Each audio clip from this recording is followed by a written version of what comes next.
बाळांनो, पाठीमागच्या तासापासून आपण द नेकलेस या धड्यामधील सेकंड पार्ट पाहत आलेले आहोत. मॅथिल्ड आणि तिचे पती तो हार शोधण्याचा किती प्रयत्न केले आणि त्यांच्या हाती शेवटी काहीच लागले नाही. अनेक ठिकाणी हार शोधून सुद्धा तो हार मिळाला नाही. त्यांची अवस्था काय झाली होती, कोणत्या परिस्थितीमधून ते जात होते हे आपण पाठीमागच्या तासामध्ये पाहिलेलो आहोत.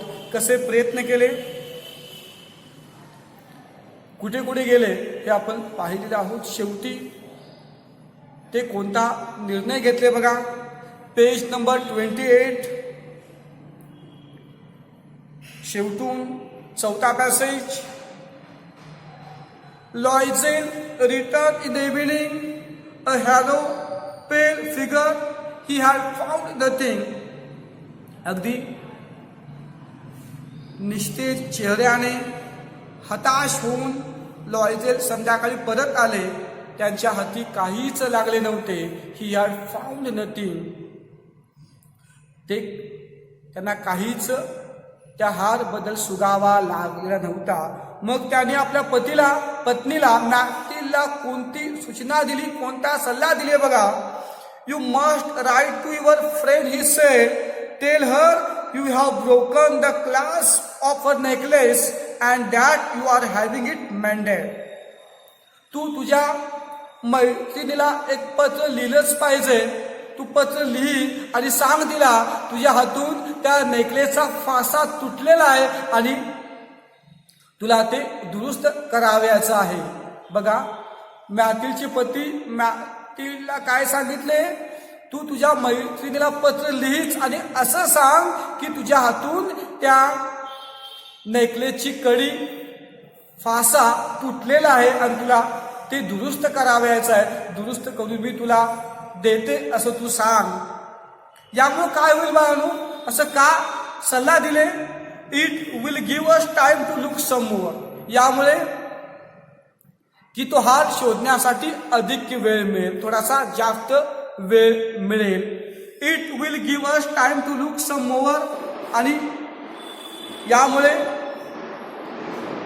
तो हार शोधण्यासाठी थोडासा अधिक वेळ मिळेल. She wrote as he dictated आज्ञा मिळणे. जसे मॅथिल्डचे पती आज्ञा दिले होते त्या आज्ञेप्रमाणे ती पत्र लिहिली बाळांनो. मॅथिल्ड तिला मिळालेल्या आज्ञेप्रमाणे ती पत्र लिहिली. At the end of 1 week they had lost all hope. त्या आठवड्याच्या शेवटी आठवडाभर परत शोधले बाळ. आठवडाभर तो हार परत शोधले पण तो हार त्यांना मिळू शकला नाही. शेवटी आठवड्याच्या शेवटी त्यांनी सर्व आशा गमावली. त्यांची संपूर्ण आशा संपली. हार मिळण्याची आशा संपली. And Loisel, who suddenly looked aged, declared, we must consider विचार करणे, how to replace the jewel. बघा,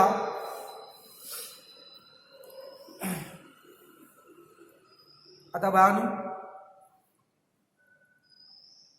लॉयझेल की जो आता अक्षरशः खूप थकलेला होता, म्हातारा दिसू लागलेला होता, त्या अवस्थेमध्ये, त्या मानसिक ताणतणावामध्ये त्याची अवस्था अगदी म्हाताऱ्या माणसाप्रमाणे झाली होती. आणि लॉयझेल की जो अचानकपणे थोडक्यात काय त्या अवस्थेमध्ये तो म्हाताऱ्यासारखा दिसत होता, तो जाहीर केला. त्याची अवस्था खूप बिकट झाली होती. तो अचानक जाहीर केला की आता तो हार परत कसा करायचा याचा आपण विचार केला पाहिजे. तो आता हार, गेलेला हार मिळत नाही आहे. खूप आपण शोधलो आणि मिळण्याची शक्यता पण नाही आहे. आता त्या फॉरेस्ट इयरला हार परत कसा द्यायचा याचा आपण विचार केलोच पाहिजे. काही हो, तो हार त्यांना परत द्यायचा. बघा किती प्रामाणिक ते होते. बघा, परिस्थिती अगदी गरीब होती तरी सुद्धा तो हिऱ्याचा हार आपल्या त्या मैत्रिणीला दिलाच पाहिजे. ती मैत्रीण खूप श्रीमंत होती. जर दुसरे कोण अप्रामाणिक असते तर म्हटलं की तिला काय कमी आहे, हार खेळायला द्यायचं, जाऊन दे, आपल्याला खायला काही नाही आहे आणि तो महागडा हार कसा आपण परत करायचा, असं अप्रामाणिकपणे कोणीतरी म्हणलं असतं. पण हे अत्यंत प्रामाणिक होते, खूप मोठ्या मनाचे होते. ते आता तो हार परत कसा द्यायचा याचा आपण विचार केला पाहिजे असे ते म्हणाले. अँड सो बघा त्यामुळे काय झालं, they went from jeweller to jeweller looking for the necklace like the other one, consulting their memories, both sick with grief dukh and anguish यातना. आता बाळांनो की त्यांना हार विकत घ्यावयाचा होता, हार परत द्यायचा म्हणजे हार नवीन विकत घ्यायला पाहिजे, आणि म्हणून ते त्यांच्या आठवणीचा आधार घेत तो हार कसा होता, तो हार कसा होता या आठवणीचे सल्ला घेत तसाच हार शोधण्यासाठी एका सोनारापासून दुसऱ्या सोनाराकडे ते दोघे गेले बाळांनो. तसाच हार घ्यायचा आणि तिला माहित पण करू द्यायचं नाही की तो तिचा हार हरवलेला आहे, तसा सेम टू सेम तिला हार द्यायचा असं ते विचार केले. आणि म्हणून ते दोघेही दुःखाने आणि वेदनेने त्रस्त असे, दुःखाने आणि यातनेने त्रस्त असे त्यांच्या आठवणीचा आधार घेत तसाच हार शोधण्यासाठी एका सोनाराकडून दुसऱ्या सोनाराकडे गेले. तसाच हार त्यांना शोधायचा होता. In a shop at the Palais Royal बाळू हे या दुकानाशीच नाव आहे बघा, पॅली रॉयल असं म्हणा, पॅली रॉयल हे दुकानाचे नाव आहे.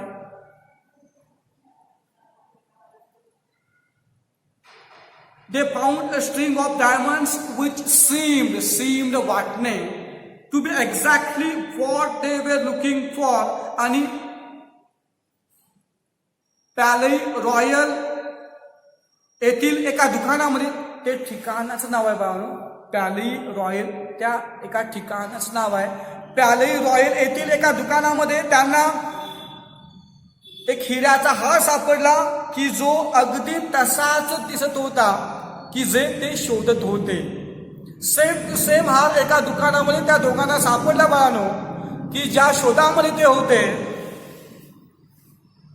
It was worth 40,000 frank. बाळांनो त्या हारची किंमत किती होती, 40,000 फ्रँक. 40,000 फ्रँक किमतीचा तो हार होता बाळांनो. 400 फ्रँकचा ड्रेस ते घेऊ शकत नव्हते. किती, 400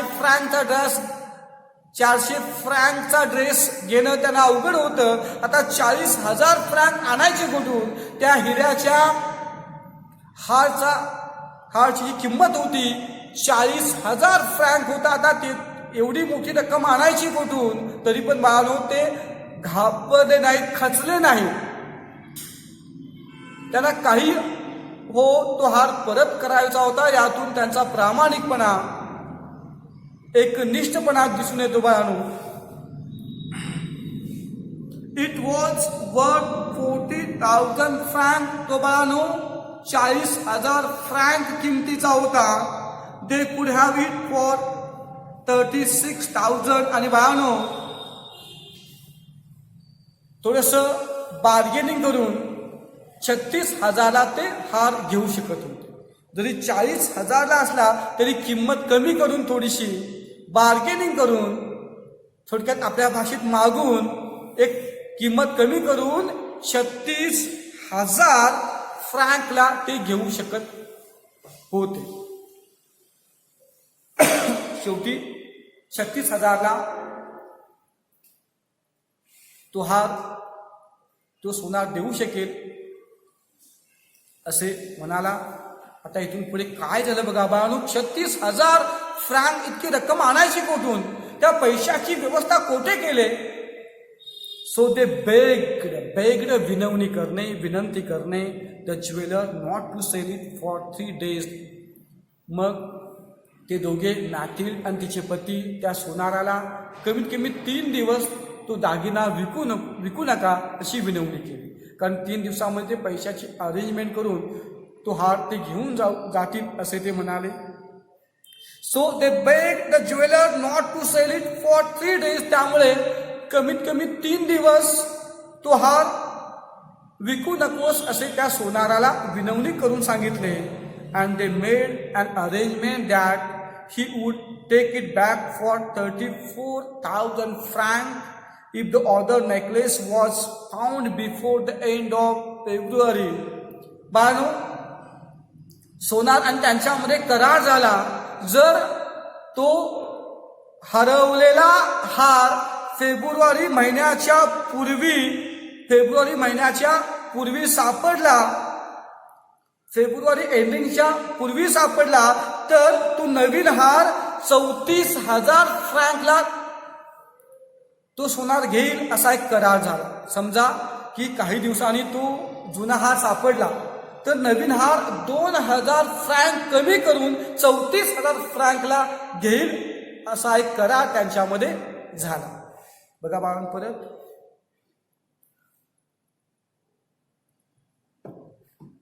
and they made an arrangement that he would take it back for 34,000 francs if the other necklace was found before the end of February. आणि मग त्याने असा करार केला की त्या कराराद्वारे जर तो हार फेब्रुवारी एंडिंगच्या पूर्वी सापडला तर तो सोनार, तो नवीन हार 34,000 फ्रँकला घेईल. Loisel had 18,000 francs which his father had left him. Loisel यांच्याकडे 18,000 फ्रँक होते की जी रक्कम त्यांच्या वडिलांनी प्रॉपर्टी म्हणून त्यांना दिली होती बाळा. म्हणजे निम्मी रक्कम होती. प्रॉपर्टी विकून निम्मी रक्कम तो उभारू शकला असता. आता निम्मी रक्कम उभारायची होती बाळा. Loisel had 18,000 francs which his father had left him. मॅथ्यूच्या पतीकडे 18,000 फ्रँक होते की जी रक्कम त्यांच्या वडिलांनी त्यांच्यासाठी सोडून गेले होते प्रॉपर्टी म्हणून. ही वुड बॉरो उसने आणणे की बाकीची रक्कम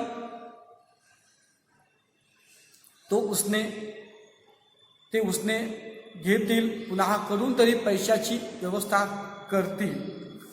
अँड ही डिड बॉरो. आणि मॅथ्यूचे पती काय केले, बाकीचे 18,000 फ्रांस एकाकडून उसने घेतले.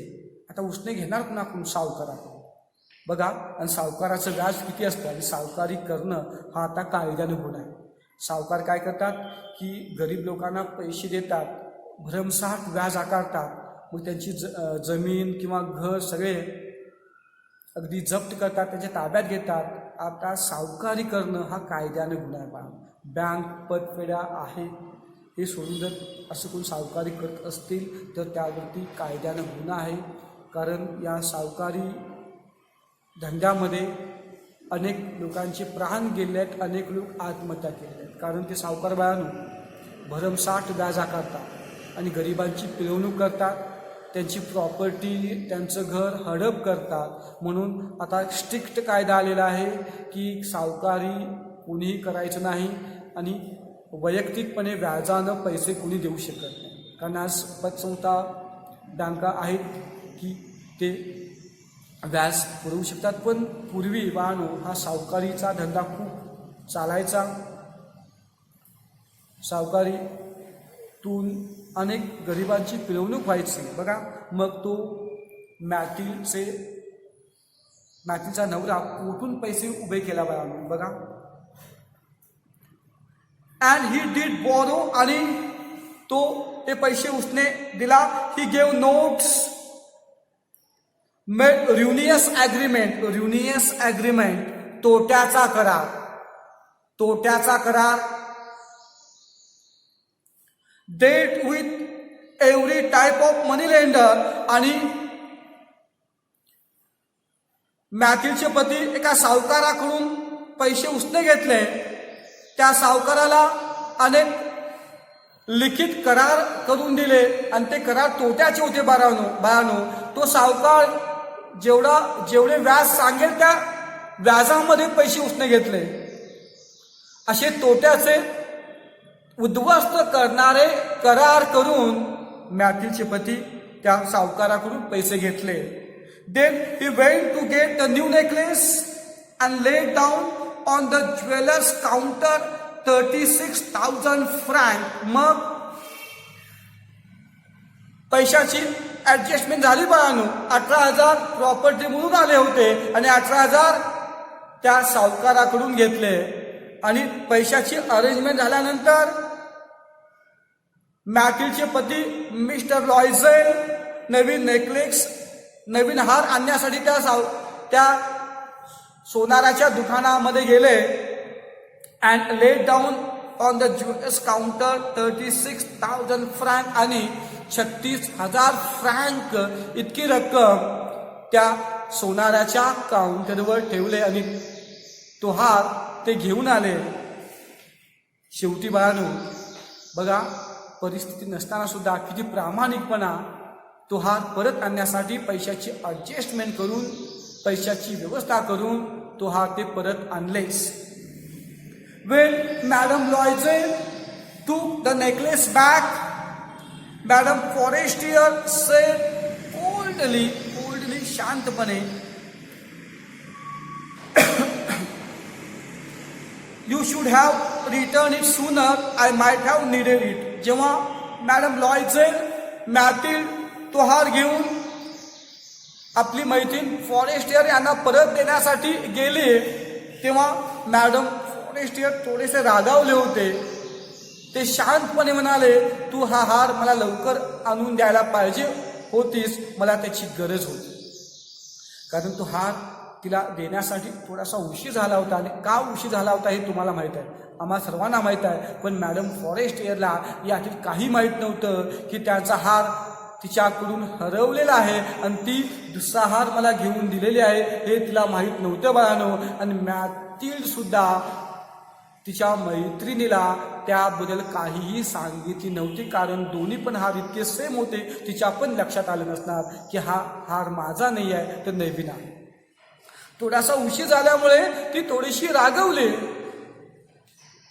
ती थोडीशी चिडली होती आणि ती त्या मॅथील्डला म्हणाली, you should have return it sooner. तू ते मला लवकर परत आणून द्यायला पाहिजे होतीस. I might have needed it. मला त्याची गरज होती. From then on madam Loisel knew the horrible life of the very poor. तेव्हापासून बाळानो काय अवस्था झाली असेल, कारण 18,000 फ्रांकचं कर्ज फेडायचं होतं. किती? 18,000 फ्रांकचं कर्ज फेडायचं होतं. तेव्हापासून की मॅथील्डला गरीब व्यक्तींचं भयानक जीवन काय होतं ते समजू लागलं. ते समजले तेव्हापासून मॅथील्डला अत्यंत गरीब व्यक्तीचं भयंकर जीवन काय आहे हे समजले. But she played her part heroically. पण बाळानो ती खचली नाही, ना उमेद झाली नाही. ती अत्यंत धैर्याने त्या परिस्थितीशी तोंड देऊ लागली. अत्यंत धाडसाने त्या परिस्थितीशी ती तोंड देऊ लागली. द ड्रेडफुल डेप्ट, भयंकर असे कर्ज. बघा, मस्ट बी पेड. ते भयंकर असे कर्ज काही असो परत फेडणारच, ती परत करणारच असा निश्चय केली होती. द ड्रेडफुल डेप्ट मस्ट बी पेड. ते भयंकर असे कर्ज काही हो ते परत केलंच पाहिजे. शी वुड पे इट. आणि ती ते परत करेल असा निर्धार केली, असा निश्चय केली. दे डिसमिस देअर मेड मोलकरी.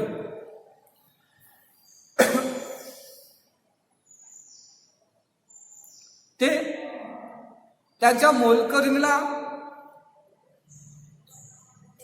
कामावरून काढून टाकले. ते डिसमिस देअर मेड. का? पैसे वाचवण्यासाठी. तिच्या घरातील मोलकरणीला कामावरून काढून टाकले.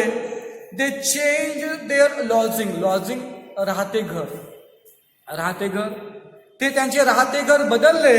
अँड दे रेंटेड भाड्याने घेणे अ गॅरेज अंडर द रूफ, छताखाली एक बाणू पोट माळासारखे खोली भाड्याने घेतले. रेंटेड म्हणजे भाड्याने घेतले. ते त्यांचं राहतं घर बदलले बाळानो. कदाचित त्याला भरपूर भाडे असेल आणि एका छताखाली पोट माळासारखे खोली ते भाड्याने घेतले. एक पै वाचवण्याची गरज होती, कारण 18,000 फ्रांकचं कर्ज फेडायचं होतं. एक पै वाचून ते कर्ज फेडण्यास सुरू झाले. प्रथमतः घरातील मोलकरणीला कामावरून काढून टाकले. त्याचे राहण्याचे ठिकाण बदलले. छताखाली असणाऱ्या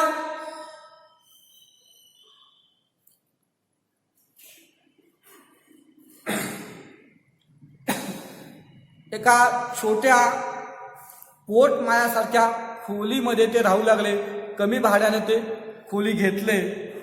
शी came to the drudgery of housework, drudgery कष्टाचे, and odious labours of the kitchen.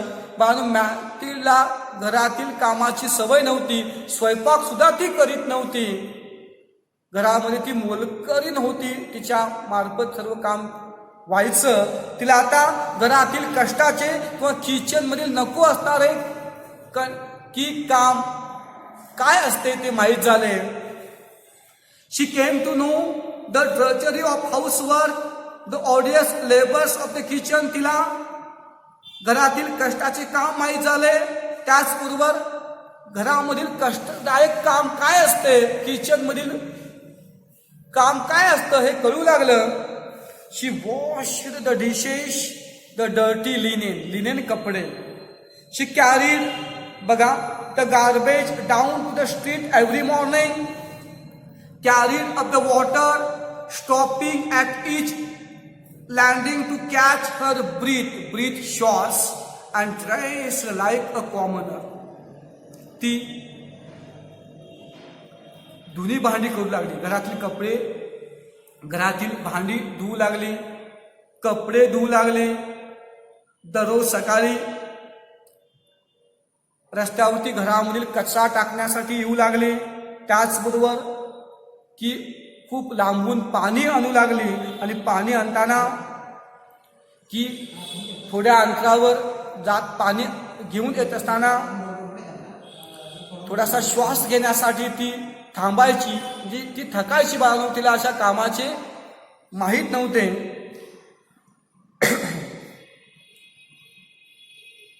ती अगदी सामान्य स्त्रीसारखी जगू लागले. ड्रेस्ड लाईक अ कॉमनर, अगदी सामान्य स्त्रीसारखी ती ड्रेस वगैरे परिधान करू लागली. बघा परत. She washed the dishes, the dirty linen. She carried the garbage down to the street every morning, carried up the water, stopping at each landing to catch her breath, and dressed like a commoner. बाळांनो, ती मॅथील्ड आता घरातील सर्व कामे करू लागली.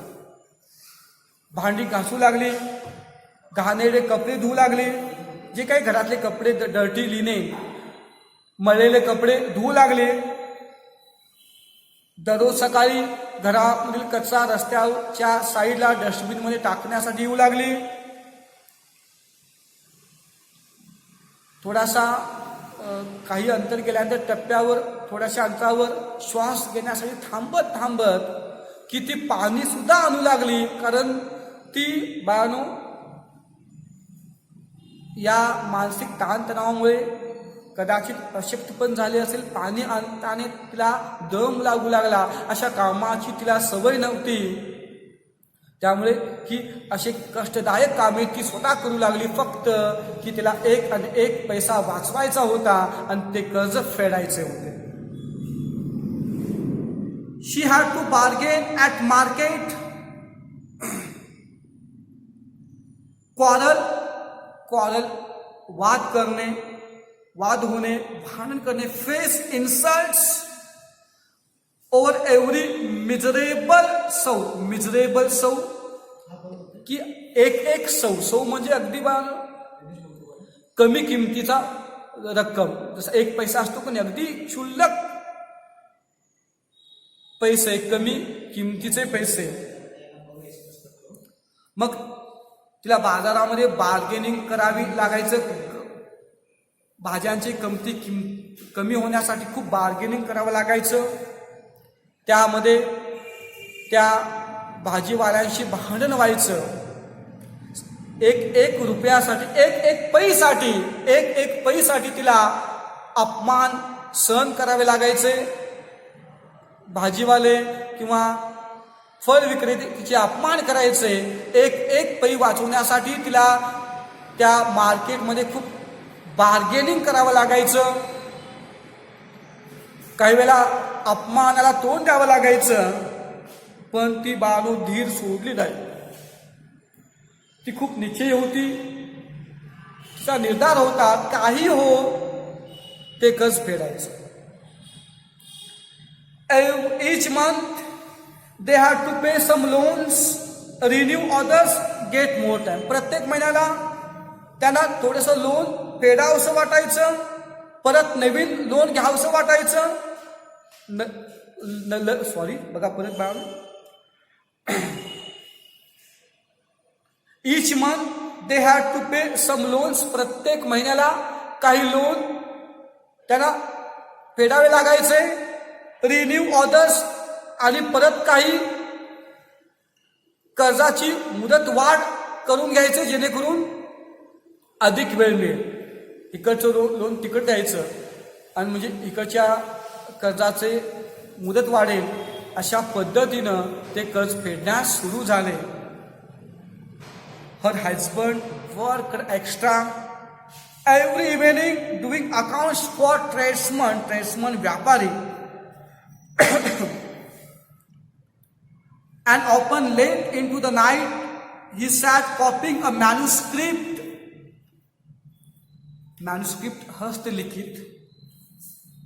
हस्तलिखित paper at 5 सौ a page. बघा, इकडे पत्नी एक पै वाचवू लागली होती आणि त्याचबरोबर मॅथिलचे पती सुद्धा ओव्हर टाइम करू लागले. जास्त पैसे मिळवण्यासाठी ओव्हर टाइम करू लागले. तिचे पती दररोज संध्याकाळी व्यापाऱ्याच्या सोबत हिशोबाचे एक्स्ट्रा काम करू लागले. त्याचबरोबर एक पान 5 सौला एक पान याप्रमाणे हस्तलिखिताचे काम सुद्धा रात्री जागून करू लागले. म्हणजे तिचे पती सुद्धा ज्यादा पैसे मिळवण्याचा प्रयत्न करू लागले. Her husband work extra every evening doing accounts for tradesmen and often late into the night he sat copying a manuscript at 5 sous a page. मॅथ्यूचे पती व्यापाऱ्यासोबत हिशोबाचे काम करीत दररोज संध्याकाळी एक्स्ट्रा काम करू लागले. एक्स्ट्रा पैसे मिळवण्यासाठी 5 सौला एक हस्तलिखित पत्र 5 सौला एक हस्तलिखित पत्र टाईप लिहित ते रात्री उशिरा काम करू लागले. की एक पेज हाताने लिहिलं तर त्याला 5 सौ पैसे याप्रमाणे ते रात्री जागून ते काम करू लागले. म्हणजे की एक्स्ट्रा कमवण्याचा प्रयत्न करू लागले. And this life lasted 10 years. आणि असं जीवन किती वर्ष चाललं? 10 वर्ष. And this life lasted 10 years. आणि बाळांनो अशा प्रकारे 10 वर्ष चाललं.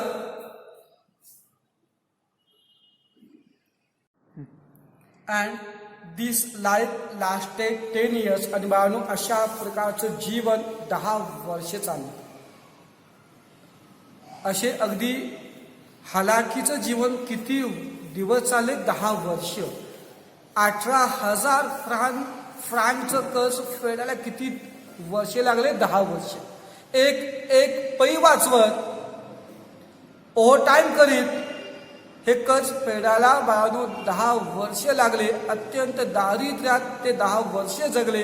एका अगदी भिकाऱ्याप्रमाणे म्हणलं तरी चालेल अशा अवस्थेत 10 वर्ष जगले बाळांनो.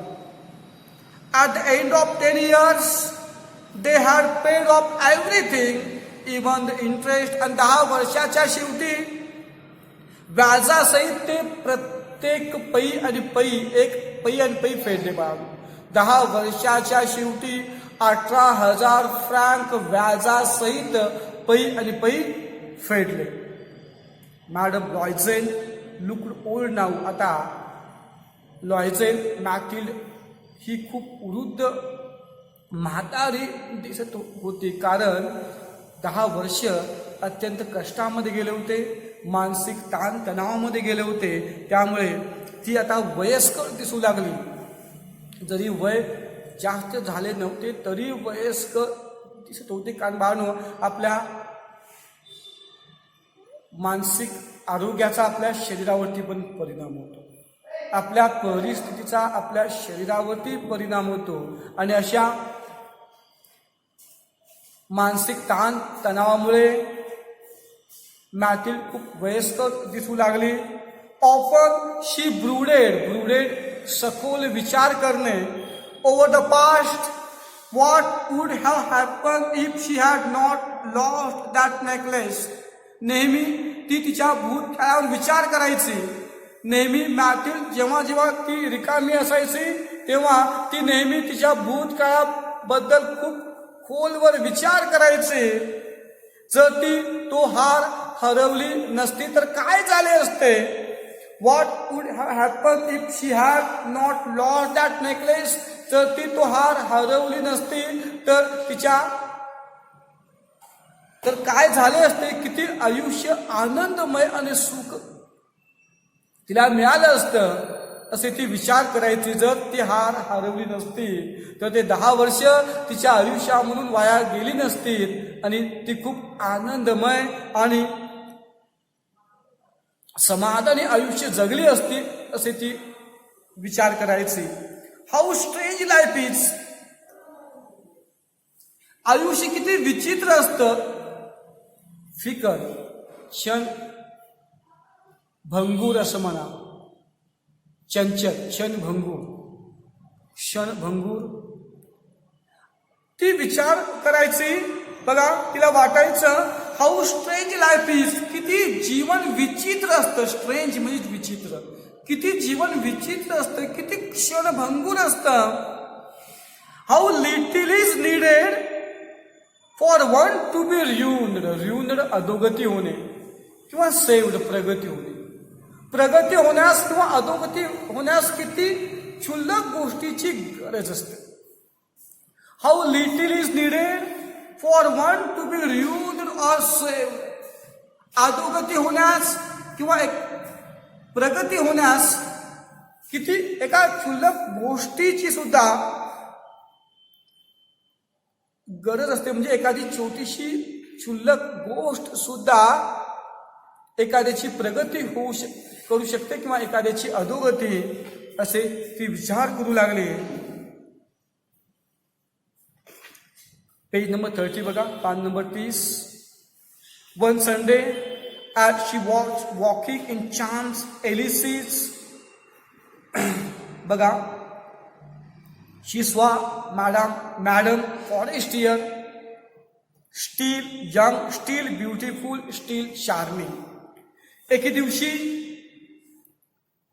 चाम्स एलिझीस या ठिकाणी फेरफटका मारित असताना मॅथिल्डला अजूनही तरुण, अजूनही सुंदर असलेले, अजूनही मोहक आकर्षक दिसत असलेले मॅडम फॉरेस्टियर भेटले. बाळा 10 वर्षानंतर मॅथिल्डला त्यांची मैत्रीण भेटली. 10 वर्षानंतर. पण तिची मैत्रीण फॉरेस्टियर त्या वयात सुद्धा अजूनही सुंदर, अजूनही आकर्षक दिसत होते. त्याचं कारण काय? ते आयुष्य आरामात जीवन जगत होते. कोणत्याही गोष्टीचं टेन्शन नव्हतं, मानसिक ताणतणाव काहीही नव्हते, आणि त्यामुळे ती अजूनही तरुण, अजूनही सुंदर आणि मोहक दिसत होते. बघा काय झालं परत सांगतोय. One Sunday as she was walking in the chance Elizabeth suddenly she saw Madam Forestier, still young, still beautiful, still charming. एके दिवशी चान्स एलिझिस येथे चालत असताना, येथे फेरफटका मारित असताना अचानकपणे मॅथिल्डला अजूनही सुंदर, अजूनही तरुण असलेले मॅडम फॉरेस्टियर दिसले. आता बघा 10 वर्षानंतर आपली जवळची मैत्रीण भेटल्यानंतर मॅथिल्डची अवस्था काय होते. Madame Loisel felt emotional. Mathilde खूप भावनिक झाली, तिला भरून आलं बाळानो, कारण तिच्यामुळेच 10 वर्ष आयुष्यातील वाया गेले होते. तिच्यामुळे शब्दशः असं नाही म्हणत, तिच्या हारमुळे, तिने दिलेल्या हारमुळे तिच्या आयुष्यातील 10 वर्षे गेली होती. तरी पण धैर्याने, निष्ठेने, प्रामाणिकपणे ती आणि तिचे पती कर्ज फेडले होते. 10 वर्षानंतर आपली जवळची मैत्रीण पाहून मॅथिल्ड भावुक झाली, तिला भरून आलं, तिचे डोळे भरले. Should she speak to her. ती मनाशी म्हणली, ती तिच्याशी बोलायला पाहिजे का. Should she speak to her. आपल्या मनाशी ती म्हणाली, ती तिच्याशी बोललं पाहिजे का. मॅथिल्ड आपल्या मैत्रिणीशी बोलली पाहिजे का. Yes of course. आणि स्वतःशीच म्हणाली, होय अर्थातच, का बोलू नये, का मी तिच्याशी बोलू नये, असं ती स्वतःशीच म्हणाली.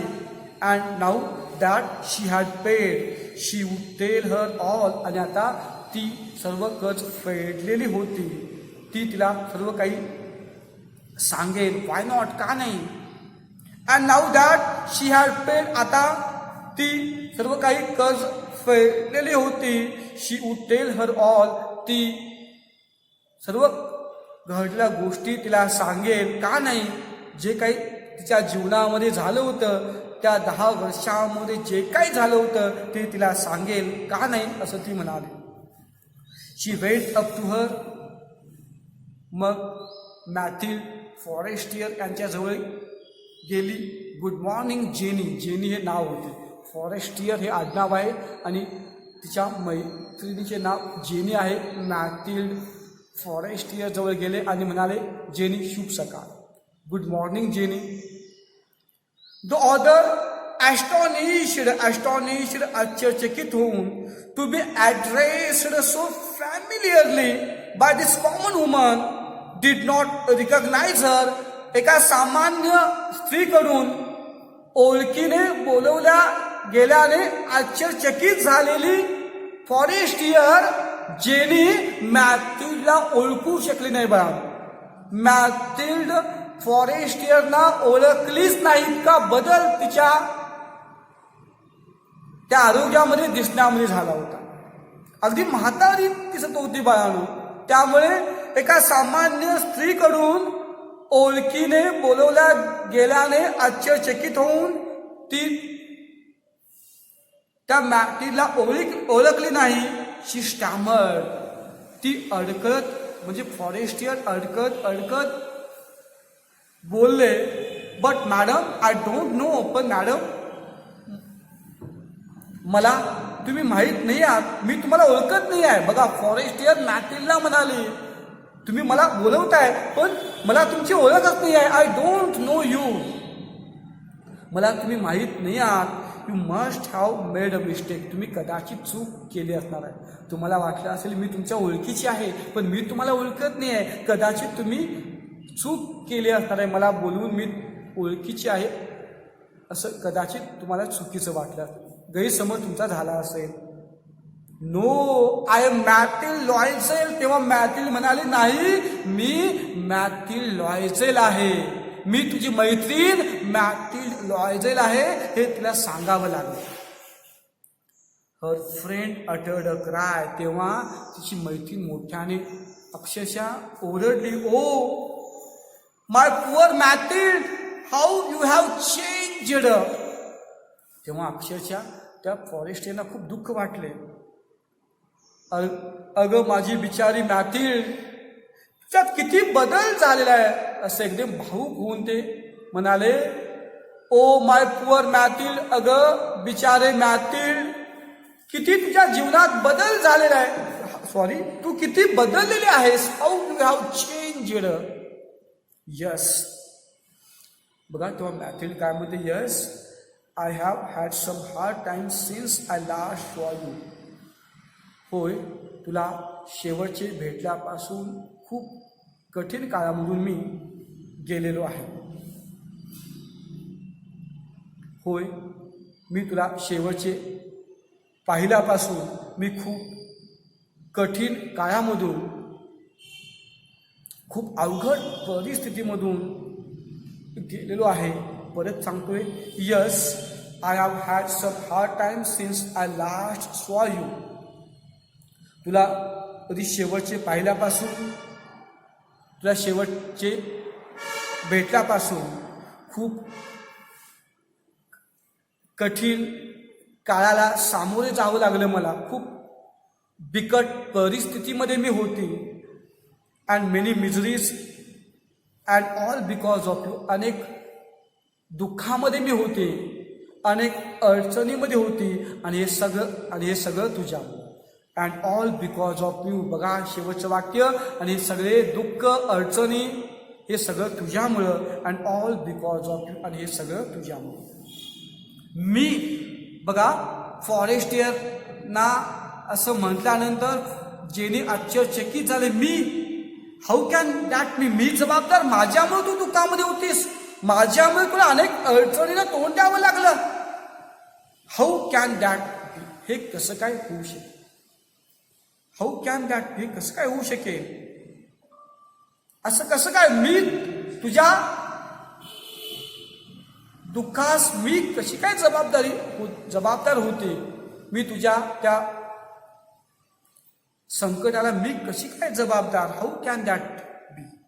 तेव्हा मॅथिल्ड काय म्हणाले बघा, you remember that diamond necklace that lent me to wear to the ministry party. Ministry पार्टीमध्ये परिधान करण्यासाठी तू जो हिऱ्याचा हार दिले होतीस ते आठव. मंत्रालयामधील पार्टीमध्ये परिधान करण्यासाठी तू जो मला हिऱ्याचा हार दिले होतीस तो आठव. यस वेल, होय मला चांगले आठवते. काही वर्षापूर्वी मंत्रालयातील एका कार्यक्रमामध्ये परिधान करण्यासाठी तुला मी हार दिली होती, ते मला चांगलं आठवते. त्याचं काय झालं. Well I lost it. मी ते गमावले. मी ते हार हरवली. I lost it. मी तो हार माझ्या हातून गमावला. असं म्हटल्यानंतर परत फॉरेस्टियरना आश्चर्यचकित वाटले. What do you mean you brought it back. तुझ्या म्हणण्याचा अर्थ काय आहे. तू ते मला त्याच वेळी परत दिलेस आणि तू हार हरवली म्हणतीस. याचा अर्थ काय. What do you mean you brought it back. तुझ्या म्हणण्याचा अर्थ काय आहे. तू ते मला परत दिलेली आहेस.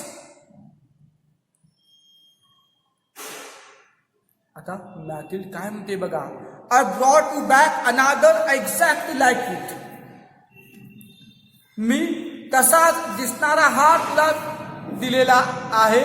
अगदी सेम टू सेम दिसणारा हार तुला परत दिलेला आहे. And it has taken us 10 years to pay for it. आणि त्या हारचे पैसे फेडण्यासाठी 10 वर्षे घेतली, 10 वर्षे लागले. And it has taken us 10 years to pay for it. आणि त्या हारचे पैसे फेडण्यास 10 वर्षे लागले. त्या हारने आमचे 10 वर्षे घेतले. It wasn't easy for us. ते आमच्यासाठी इतकं सोपं नव्हतं. बघा मॅथिल्ड अगदी भाऊक होऊन फॉरेस्टियरना म्हणते की तो हार दुसरा हार होता, तसा दिसणारा हार होता की जे आम्ही विकत आणून तुला परत दिले. त्या हारने ते पैसे फेडण्यासाठी आमचे 10 वर्षे घेतले. It wasn't easy for us. आमच्यासाठी ते इतकं सोपं नव्हतं. वी हॅड व्हेरी लिटिल, कारण आमच्याकडे खूप कमी पैसे होते, आमची परिस्थिती अगदी बिकट होती, त्यामुळे की ते इतकं आमच्यासाठी सोपं नव्हतं. But at last it is over. पण शेवटी सगळं संपलं. And I am very glad, आनंदित असणे. आणि शेवटी आम्ही धैर्याने निष्ठेने कर्ज फेडलो, सर्व काही संकट संपलं. आता मी खूप आनंदित आहे, खूप उत्साहित आहे. हे ऐकून बघा, मॅडम फॉरेस्टियर वॉज स्टन्ड. हे ऐकून मॅडम फॉरेस्टियर शून्य झाले. काय बोलावे हेच त्यांना कळेना. बाळू, शेवटचा भाग काय झालं, मॅडम फॉरेस्टियर काय बोलले, हा खूप महत्त्वाचा भाग आहे. तो पुढील भागामध्ये मी घेतो.